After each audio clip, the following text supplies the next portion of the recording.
In this video, we're going to show you how to configure the siren and strobe on a Hikvision ColorVu turbo camera.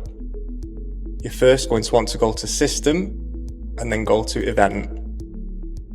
Up here is a drop down box which will allow you to select which camera you want to configure. We're going to select camera 1. We're going to enable. We're then going to go to Linkage Action, Trigger Alarm Output section. We're going to tick Cam 1 Light, Cam 1 Sound, Apply, go back to that area, apply again to enable the motion detection, and that is your siren and strobe activated. Thanks for watching, we'll see you in the next one.